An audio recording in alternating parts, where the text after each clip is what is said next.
Good morning, everybody, and welcome to the second day of AusCERT 2021, the 20th Annual Cybersecurity Conference. My name is Valdemar Jacobson from Tabrook Security, and I'll be your chair this morning. For our first session this morning, we have a session titled The Human Firewall, A Journey into the Unknown, with Brian Hay, ex-Queensland Police, now Executive Director of Cultural Cybersecurity Australia, and Tracey Weeks, Manager of Cybersecurity at Queensland Health. Please welcome them. How are you feeling, Tracy? So nervous. This is my first time presenting at a conference, so yay! Well, now I get to interrogate you. Sorry, I mean interview you. Interrogation was a past life. You know, some habits are hard to break. Yeah, right. So we're just going to have a chat. Just think of this as a chat with a friendly soul sitting beside you. I know you too well, Brian. Is that right? You know I'm talking crap because my lips are moving, right? Yeah. But look, you know, from my background, it's very important that I did a bit of research on you. And I came across this anomaly. So, Luke, could you just share that video, please? If you look. This is a good start to the day, is it? Well.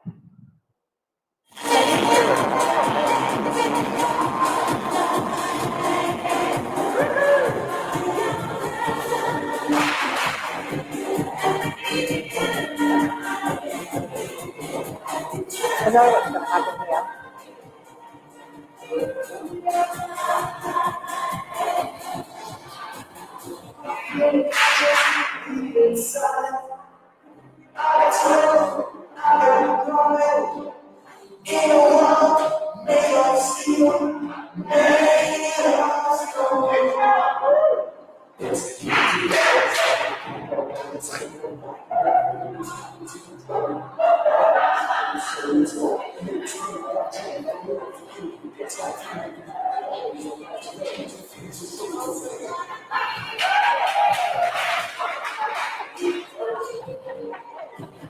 Okay.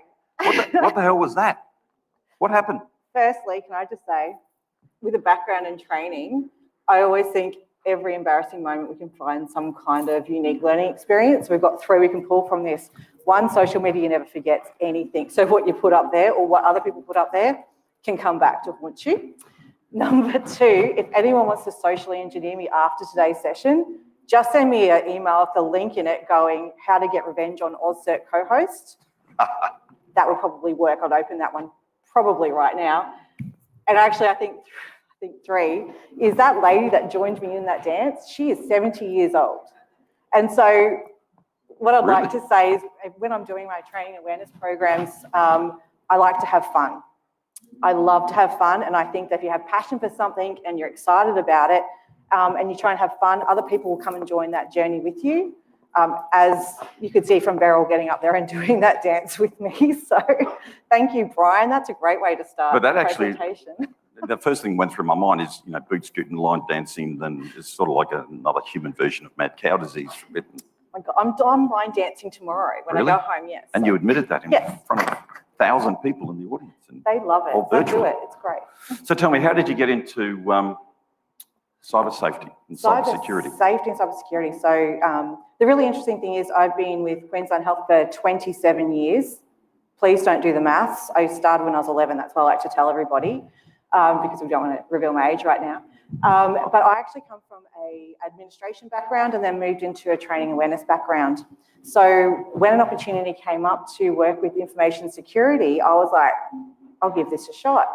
And I have no technical experience, so they brought me on board because of my training background, because they wanted to start delivering some security awareness training at the time to Queensland Health staff.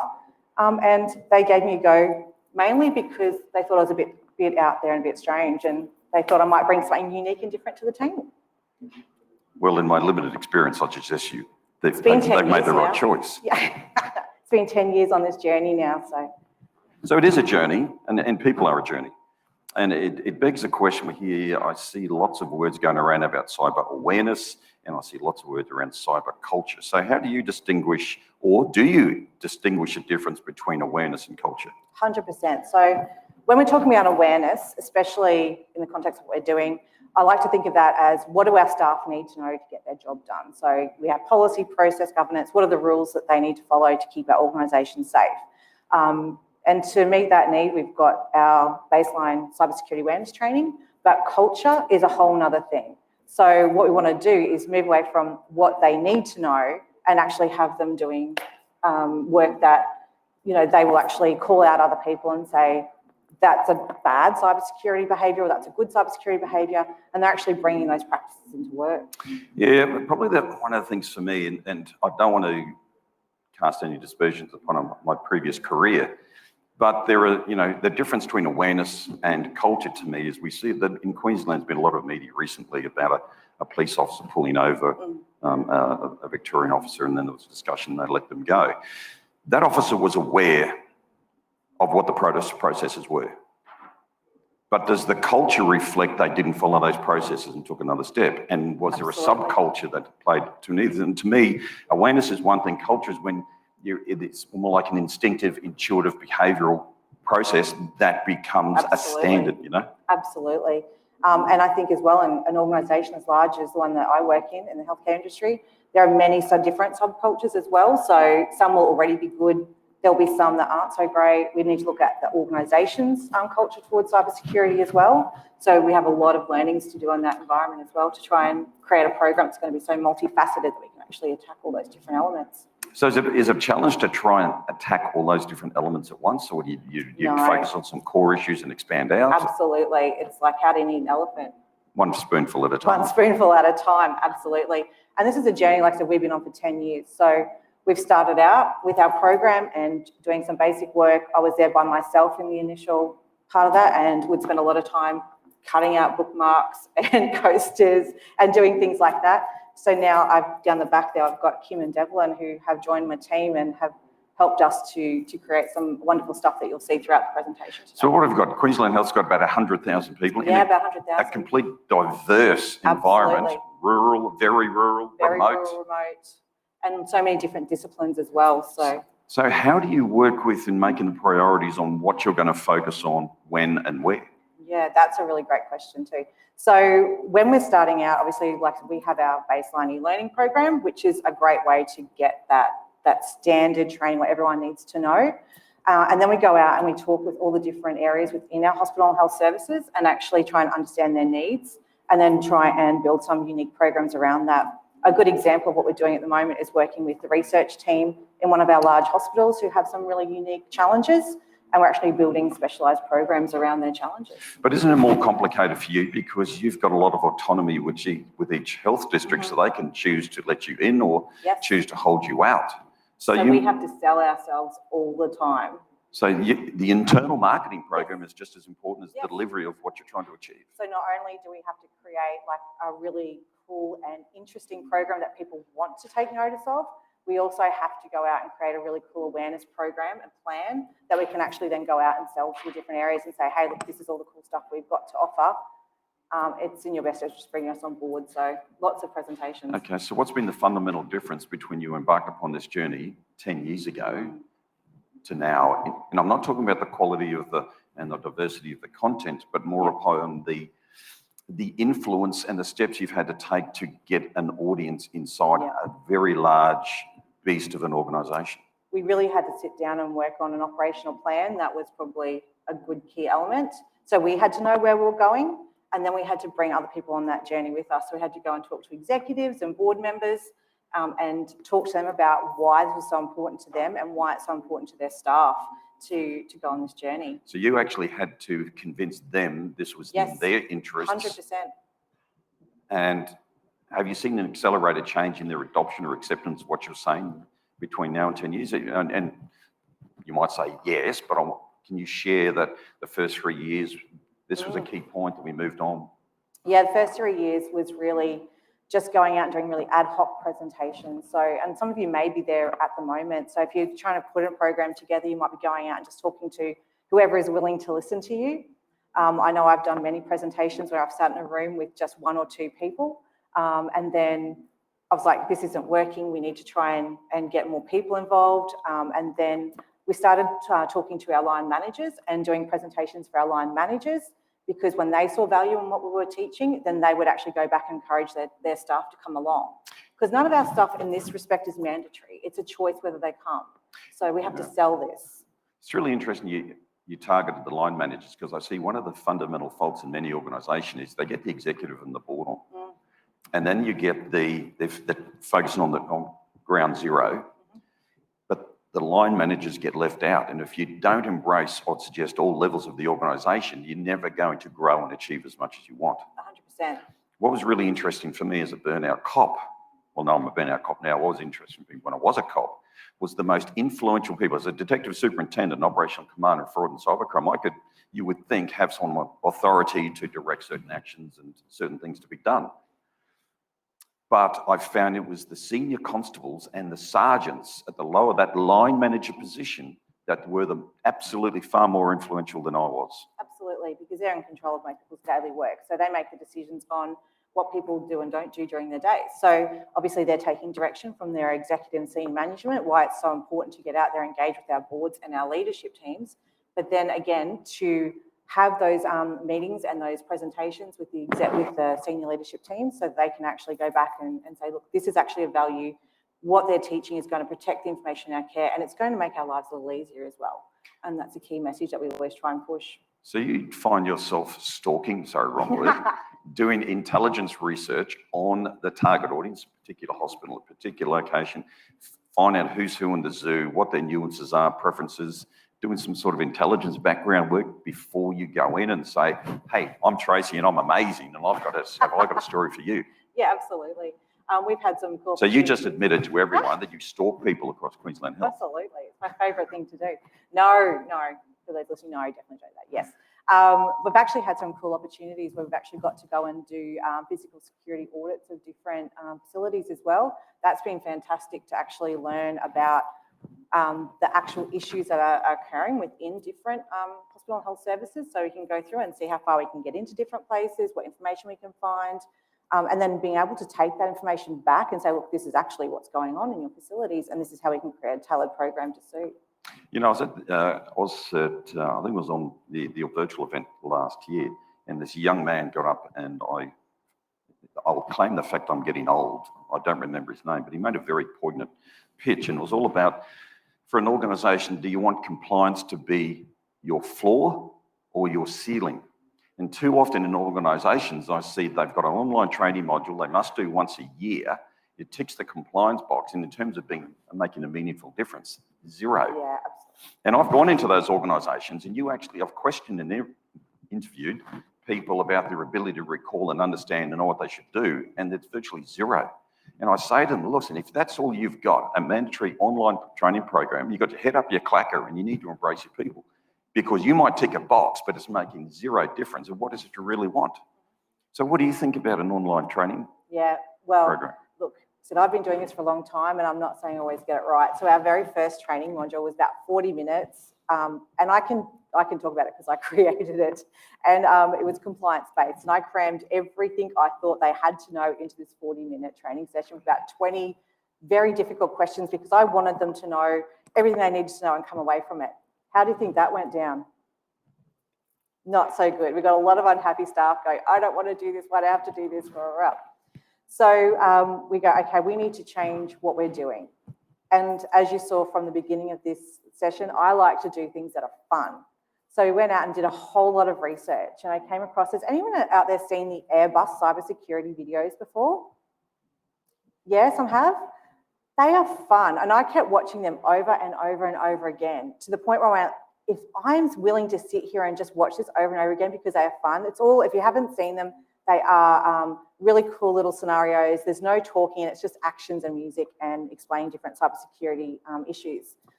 So I thought, let's create some of these of our own. So we created like 5 fun little videos. They are fun. I did some research on your fun. Luke, do you mind sharing that fun video, please? And just for the record, this is Tracy. Thank you. I was about to say, and Kim. Hi, I'm Tracy. I'm Kim, and today's cyber chat fishing. I love fishing, Kim. I went fishing last week, and I caught a huge fish. It was so delicious. Not that type of fishing, Tracy. Email fishing. Yeah, that's not quite as tasty. Yes, email fishing is when you receive an email that looks like something you want or need to action. Yeah, it might look like it comes from your bank, your phone company, the tax office, or even Australia Post. These emails have a sense of urgency about them, and there's always links and attachments that you need to click on. But don't be fooled. Clicking on the links or downloading the files can put malware on your computer. And malware can do lots of nasty things, like encrypt all the information and demand a ransom payment to get it back. But you can easily avoid this happening by knowing how to recognize it. Okay, so we didn't actually distribute those, but we did it. They're not our mandatory training videos, but we do like to try different things all the time, and some things are going to work really, really well. So a key takeaway here is that be willing to try anything. So, and it's a bit scary, especially if you're working in like an area as large as what I do, to step outside that box and step outside that compliance box. But this stuff works. We actually did those and we trialed them with our team and we got some mixed results on them. But we were still investigating actually using that. It was just doing Snapchat filter, because I think that when you're doing any kind of awareness program, you really need to look at, especially like when we're trying to reach 100,000 people whose ages in our organisation range from, 17 to, Older. We've got some people in our 70s still working with us. So we need to try and reach all those different audiences using so many different. So what you actually did, you created something and you experimented with it, and by your own admission, it didn't quite hit the mark. Well, we haven't fully gone out with that one yet. We want to investigate. What do you guys think? Did you like it? Brady's in my team over there. He's like going, no, because he's techie and he's like, no, I'm not keen on that. So maybe your focus group was wrong. You should have shown it up in the Weeper team or something. Yeah, absolutely. Gone somewhere else. But I think the essence of that, you've got to keep trialing, and everything. We're in a constant, I would suggest, position of evolving. And as we evolve, we accept different nuances, challenges, and we become more tolerant. Certain things, or we get to realise the light bulb goes off and say, hey, this is really important. And so what doesn't work today may well work tomorrow. Yeah, exactly right. And you've got to be willing to move with, we know that everything we do every day is changing in this field, right? No day is ever the same. Anyone who works in cybersecurity knows every day you come into work, there is some new challenge that you have to face. And our awareness materials and our programs have to move at that same pace. And that can be a challenge in itself. So that's why it's great to have your baseline training, but to be able to mix it up with all these communication messages. And you've seen some really cool stuff, hopefully flipping around in the back, that we've done internally through my amazing graphics person. One of the big challenges for me when I looked around was that there was ample material out there, getting those fundamentals, shall we say. And people were forced to do it, and they did it once a year. We know their retention was sweet stuff all. And one of the issues you're talking to people was they didn't understand why it was necessary, because they didn't see themselves touching the cyber environment. Does the issue of why it's so important come up? Why is essential. I think that was one of the key things that changed our program moving forward. So before we were out there doing our presentations on, what do you need to know? Here's a policy, here's a process, this is the key risks that are in Queensland Health. And then we changed it and we actually moved to, why is it important to you? Why is it important to your family? What can you do? And what can you do with these very simple principles? Because they are very simple principles that we are sharing with our staff to protect yourselves and the things that matter to you most. Because I'm a really strong believer in, if we train people up on how to protect themselves at home, protect the families, protect the things that matter to them, they're going to bring those techniques and tools into Queensland Health. Yeah, because organisations, it might be important to the organisation, but if it's not important to the people, it makes no difference. And those fundamentals that you just mentioned is make it personal, make it relevant, and then you've got a chance of it becoming important. And then they may pull down those, in your case, not so boring online learning modules to actually, hey, they'll need to know about this. Yeah, 100%. And the other thing there with that is that's where your culture shift comes in. So when we're talking about awareness versus culture, that's where that shift will start to happen with us, where they will start doing these things automatically, and their culture about how they even respond to cyber incidents will change. Right, now, you've got a small team, you've got a massive disparate organisation over a massive state, yes, of different sizes, priorities and everything else. How are you trying to replicate what you do across the state? Okay, so this is actually something I'm really excited about and really passionate about. So we've launched a cyber ambassador program. Our ambassador program, this is something, gosh, that Kim and I went to a SANS conference probably about, how long ago was that?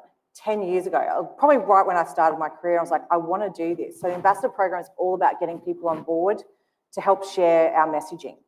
So we actually have launched our first ambassador program last year. So we got about 4 different hospital and health services involved in this program, and we have about 14 staff that have come on board. And there are a range of staff. We've got some people that have a communications background, some people that are actual trainers.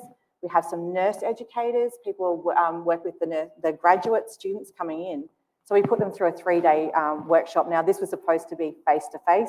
COVID then hit and everything went pear-shaped, so we did it virtually, which I was a little concerned about, but it actually went really well. So what we do, we trained them up in all of our key messaging, what we wanted them to know, and talk to them all about cybersecurity, and then they've actually gone out and started to deliver our messages for us, which that is the essential thing, because I have another staff member working with full-time at the moment. We cannot reach 100,000 people in that really timely manner that needs to be reached. And one of the most exciting things that have actually come out of the ambassador program was we have a nurse educator, and she had been quite quiet through the program, and then all of a sudden she's gone back into her work, and she's run about 130 sessions for me since we launched it. That's huge. And also our clinical staff, which again is huge. It's a cohort we really struggle to get traction with because they are busy, obviously, because they're on the wards looking after patients. They're doing their job. So is this in addition to their normal duties? This is in addition to their normal duties. They don't get paid for this. They have volunteered because it's something that they have shown an interest in.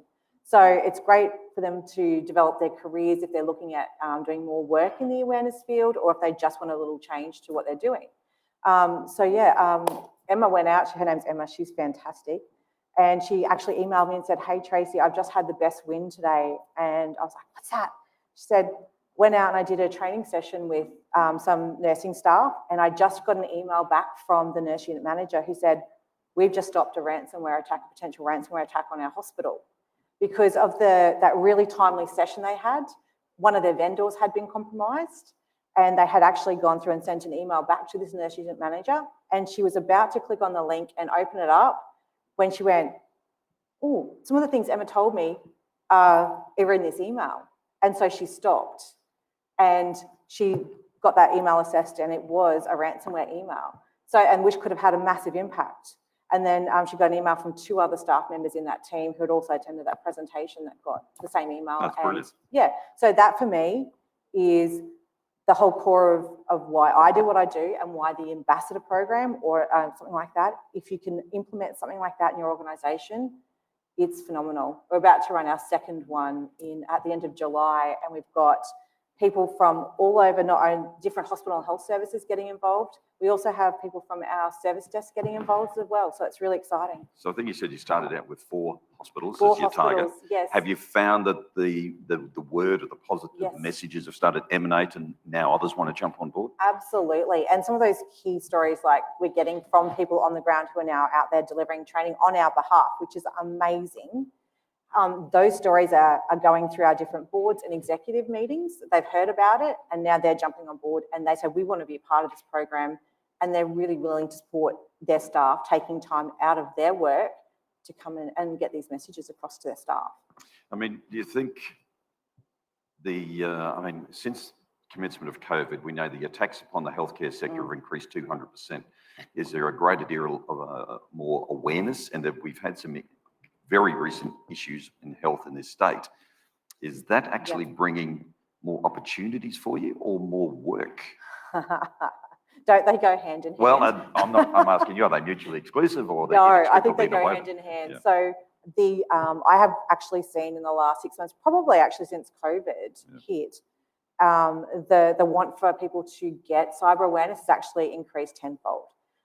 It's also had to flip the way we deliver our work as well, because we've been very much face-to-face, doing virtual. I don't know if there's any trainers in the room today, but before COVID hit and before we all started working remotely, I used to really hate delivering training via video conference. And considering that, I have to teach people from Torres Strait to, Texas down the, bottom of our state, And I live in Maryborough, so I don't even live in Brisbane with the rest of my team. That was a challenge, but I've actually found that, yeah, we've had to flip around. And How did you say Maryborough then? Did I say it? Maryborough? Maryborough. That's all right. But I mean, you make it happen, right? Yes. I mean, you stand up and you make it happen. Yes. And the essence of what you're doing is you're making a difference. Yes, and like I said, yeah, people have really embraced cyber awareness at the moment. They've recognised the importance of it. So when you reflect back upon this 10-year journey, and obviously there's many 10 years periods to come, what have been the greatest, dare I say, pitfalls or challenges? So, okay, let's go with challenges first, and I want to come back to pitfalls and mistakes, or the lessons you would share with the audience, so to help them take some things on board. And Challenges are... besides working with some of your Kim and fellow staff Devlin, members. no. Yeah. no, they're fantastic. Some of the challenges, I think, are obviously we all face financial challenges. So especially working in a healthcare environment, where do people want to spend money? That's on healthcare. That's on getting services to our... But so on that point, right, you're in the business of saving lives. So that, you know... Yes, healthcare is. And I've heard it before that, you know, we can't afford to waste money on cybersecurity. We've got to save lives. Yes. But what's really interesting is the IOMT, the Internet of Medical Things. Yes. That's diversity. It's so inextricably interwoven. Do you think the environment realises now it touches, the digital footprint touches us everywhere? Everywhere. I think they're getting more aware of that, and that's through the work that we've been doing to educate at all levels. But yeah, we do have that challenge of just reaching all the people that we need to reach in that really timely manner. That is a huge challenge for us. Like I said, anyone who's got to deal with having to educate over 100,000 people and talk about all the different things that are relevant to them. So obviously when we're talking with operational services staff, we have different challenges for them as to when we're talking to our medical staff, as to when we're talking to our administration finance team. So there are so many different programs that we need to run, and that's a challenge when we have just a very small team to do that. Do you feel you're making progress at the right pace? Oh, sometimes no, actually. I don't always think we are. But I think any patient or person here would admit they're never satisfied. They'd Never always like satisfied. to be a I step never ahead. think I'm doing the best job that I can do. And maybe that's why I keep pushing to do more, because I never think that I'm meeting the challenge as well as we could be meeting the challenge. And that, again, is because of the resourcing that we have to do that. On the subject of challenges, and I want to ask you a sensitive question. I'm not trying to embarrass you or any other technical people, but have you found the technical audience have sometimes been a difficult part of the group to get on board with the program? Yeah, absolutely. But again, that could be coming from myself not being technical as well. So where I need to move in that space is to get on board people within my team who I can kind of encourage to get out and talk to them as well. So we're starting to run tech talks and things like that from our subject matter experts within our team. And we're actually starting to deliver some really cool presentations around the state around that more technical side of things to get them on board and get them educated. So they understand what your work is all about. 100%. And then obviously they can then take that information and flip that around and help to get the messages out to their staff as well. And if there were any other barriers or groups, besides the tyranny of distance, budget, resourcing, subcultural differences, it's not a focus. We're here to save lives. I think we've done pretty well so far. Any other major challenges you'd want to share at the moment? Because then pitfalls is coming up. Mistakes. Mistakes. Yeah. Can we just go to mistakes? Because Go no. for it. Mistakes. I never like to think I've actually made a mistake. I think everything we do is a learning opportunity to move forward. So do I look at my very first e-learning program and go, oh, maybe that was not the best one I've ever done? But it was a learning opportunity. And out of that came what, when staff actually take the time out of the day to contact me and go, hey, just finished our mandatory training and do you know what, it's the best thing I've done. It was fun. I learned a lot from it. I can see the importance of what you're doing, but I had a good time doing it. Can all mandatory training be delivered in this way?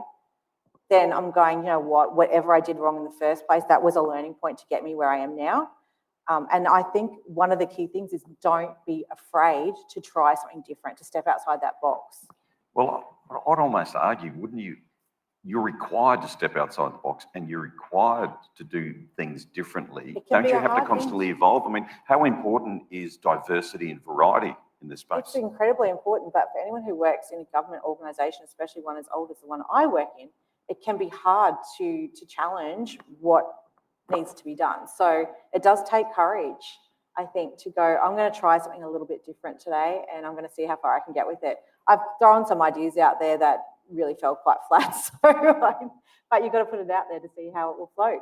And as we said right at the beginning, it may not work today, but it may absolutely work tomorrow. Absolutely, exactly, because like I said, the attitudes change. Even within our organisation, the more comfortable they get with the messages that we're putting out, the more they're willing to accept from us. So yeah, our job is going to be here for a very long time. Okay, so let's get back to the variety of, you've got core messages. There are new messages emerging from what the crooks are doing and the way they change their methodologies and points of attack and the different technologies that emerge. You started out with the core fundamental of 40-minute stab me in the eye online training process. Don't know if it's about that, might have been. Well, it's interesting now, most of them are shorter and sharper, aren't they? Yes, our videos go for like a minute. But you can't, I know organisations repeating the same module 5 years in a row. Yes. So how important is to change that learning module and the delivery process on a regular basis? Yeah, and that's really important. And that's the thing, we developed this program, we invested quite a lot of money in it. And it's been out for about 2 years now, and they're already looking. So the organisation's already come back saying, can you guys, this is great, what's next? What are you guys going to do next? So we're ready to move forward and come up with something new as well. One of the issues that's come up recently is gamification. I love gamification. You love gamification? Yes, it's much fun. How's it going over with the organisation? So we've brought this cool like physical cybersecurity games. This is brand new for us into Queensland Health. The fun thing about that was actually when I first did it, to be perfectly honest, I'm like, I don't know how this is going to go down with people because there's no technology involved really. There's only one station where people actually have to try and hack into someone's social media account. Other than that, it is physical, hands-on, card kind of playing games. But you know what? The staff have loved it. They've had so much fun with it. And I actually recently just did this session with a group of tech people, and that was really scary. I'm like, they're not going to like this because it's the basics of cyber and it's games. My gosh, did they have the best time of their life? And they loved it. And then they've been telling other people to come along. Are you guilty of profiling tech people? Yes, because sometimes they scam me because they're so smart. And absolutely, I get really nervous talking to tech people. So, but I also hold them in such a high regard, and that I'm looking at, they're the experts in this field, and if they love this and they can embrace this, then we're doing a good job as well. Yeah, but even there, the area is getting so specialised that, it's like many of us who are so focused on different aspects. In policing, for example, for me, it was financial, cyber and identity crime.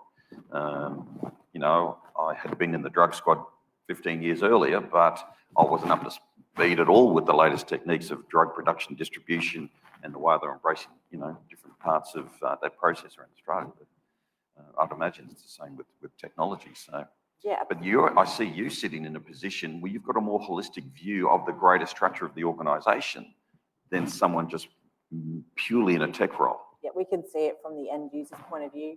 I think one of the key things is, as well, if you're coming into cyber security team and you are not technical, you have a really specific skill set that you can bring. So what you can do is that your skill set is that you can talk to the business, which is key. So I always figure if I can talk to the tech guys and learn, they can teach me what I need to know, and then I can translate that out into the everyday speak of our employees and our staff, then we're winning. So if you are not a technical person and you're working in a tech team, then embrace that because there is a particular reason why you're there, and there's a very special reason why you're there. So how do you know you're making a difference? How do I know I'm making a difference? I love instant feedback, and I get a lot of that. I think we can see a difference because I can see a change in people's behaviours. Like we can see an increase in people actually reporting phishing emails.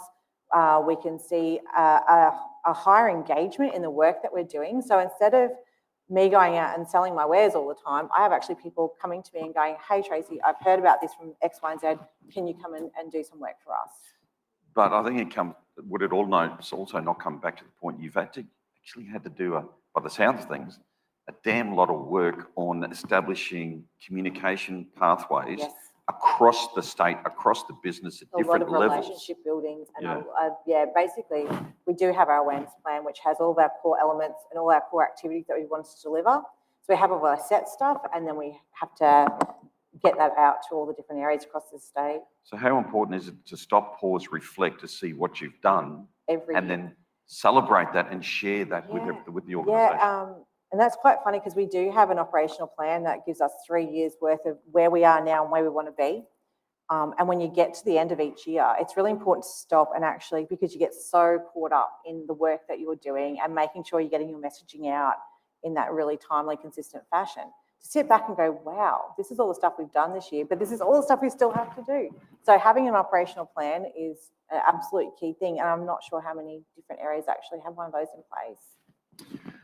Yeah, I see a lot of people not putting in the sophisticated approach to strategy, planning, execution, review, monitor, evaluate, adjust. Because, this is a crazy, diverse and constantly evolving environment where change is the norm, and the speed of change is quite extraordinary. Yes. So that's a challenge for you. And is there anything you would like to do in the next 3 years to take it even more forward and accelerate the process, what you're trying to do? Gosh, I'd like a bigger team. Don't say more money. More team, more resources. No, expanding that ambassador program is key, I think, to getting our messaging out there in a consistent manner. I also really want to start moving into looking and educating, so the kids in the Children's Hospital, looking at educate and cyber awareness, and actually educating our patients on how to interact with their healthcare data in a more secure manner. So actually extending outside of as well our core business and looking at. That makes good sense, because I think you've got I'm going to call it the Queensland Health 2026 Digital Transformation Strategy, which in the future looks to how people can make their own appointments at home, they can get some treatments. Telehealth is something that's accelerated since COVID. Yes. And so you're looking at how do you extend your awareness program out into the community. Absolutely. Because it's inevitable the organisation, Queensland Health, will be used as in phishing attacks against those people. Absolutely. And just moving out and educating those people on how to look after themselves, how to look after those devices that may be attached to the person, and how to interact with their own health information and keep that safe and secure. Because we know that the value of information is in data, right? So do you feel you're making a difference? Yeah, actually I do. I have my days where it's a bit of a struggle, but on the whole, I think I'm really proud of the work my team has done. I think that they have come up with, and I hope you can have a good look at the information that's slipping around behind us, but they've come up with some amazing campaigns, and all of our campaigns are personal. So we've moved away from the locks, we've moved away from the guys in the hoodies, we've moved away from those really generic cybersecurity messaging, and we're trying to come up with some really creative and unique ways to engage people. If I can make one person stop in a lift and look at our information and get something out of it, that's an absolute win to me.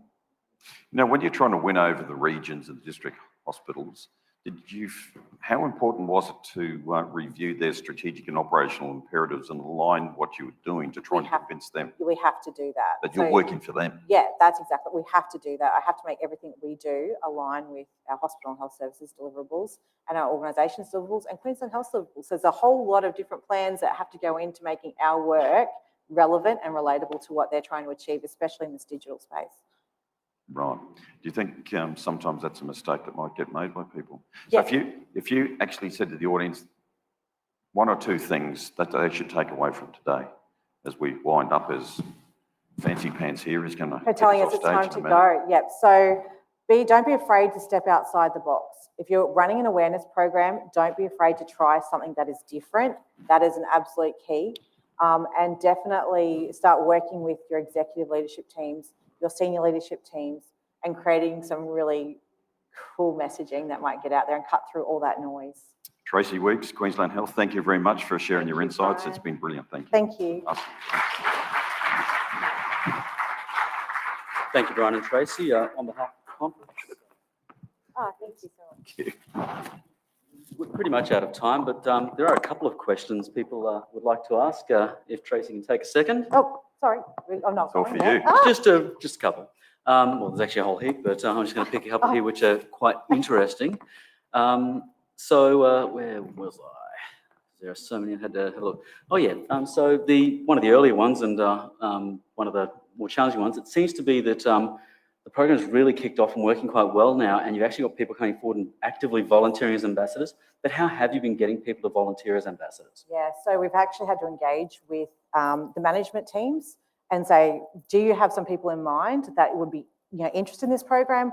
Or they're actually people that I've interacted with when I've gone around the state delivering face-to-face training that I've met personally. I'm gone, you'd be a great person to get involved.